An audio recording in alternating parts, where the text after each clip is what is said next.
Disclaimer, this is the second time I had to make this video because apparently these cameras have a 30-minute recording limit. What's going on, guys? Welcome back. On this channel, we do product reviews, unboxing videos, and show coverages. Today, we have the lovely Gately Audio G5-1700.5 5-channel amplifier, the 1 amp that replaces 2 amps. I'm sure you're just as curious as I am to get into it. Let's get into it.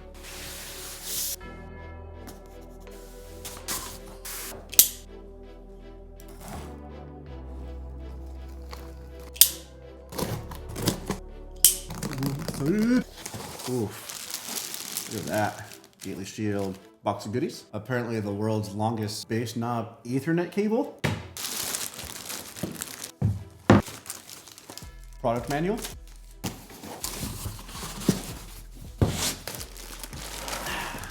Taking a sock off.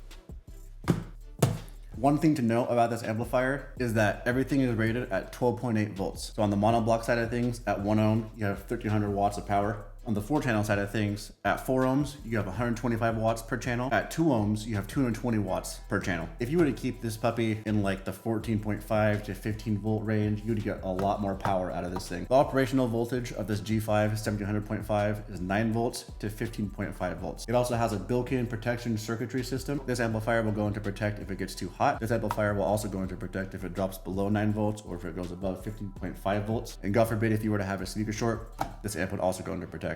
So this thing's literally bulletproof. Let's check out what's in this box. Bag of goodies, included bass knob.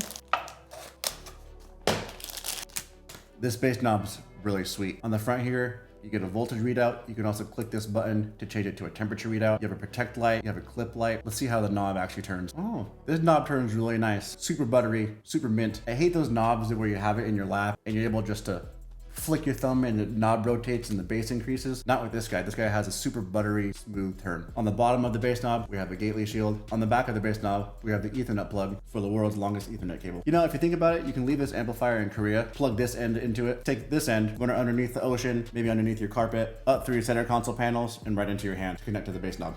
In this goodie bag, we have a few different things. Something I've never really seen before.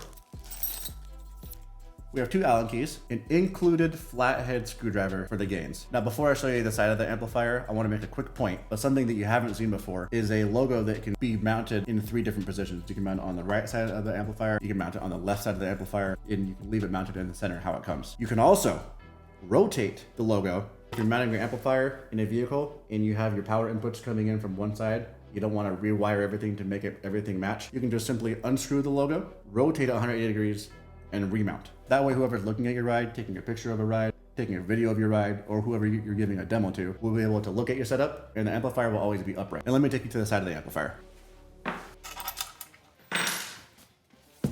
All right, so on this side of the amplifier, we have Tiffany style RCA inputs, channel 1, 2, channel 3, 4, and channel 5. You do have the option to turn channel 5 off.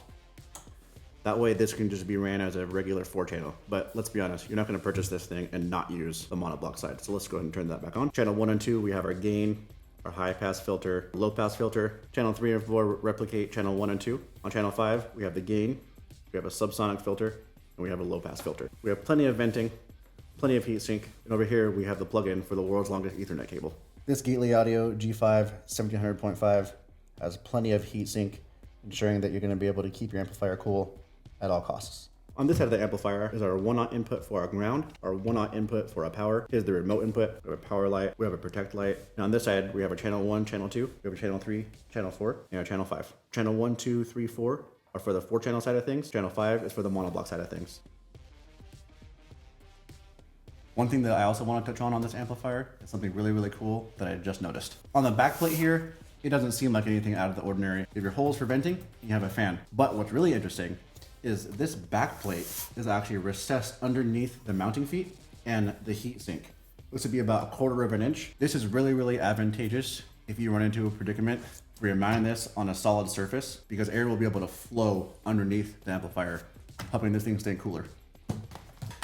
This amplifier comes in at 14.6 pounds and tell me when. We have a girth of 8.75 inches. I stand corrected, it's 8.625. We have a height of 2.75 inches. We have a length of 19.5 inches. Again, this Gately Audio G5-1700.5, all of its power ratings are at 12.8 volts. One amplifier will do the job of 2 amplifiers. It has a recessed backplate. The logo is movable and the logo is flippable, making sure that whoever is viewing it will make sure that it's right side up. It has 1-aught power inputs. It has an included bass knob that reads temperature and voltage. The knob itself is super butter. We cannot forget the world's longest Ethernet cable. Included flathead screwdriver to adjust those gains. This Gately Audio G5-1700.5 is the one amplifier that does it all. This amplifier, alongside anything else you might need, can be found at skyhighcaraudio.com. I'll leave a link in the description below directly to the product. Thanks for watching, guys. See you next time.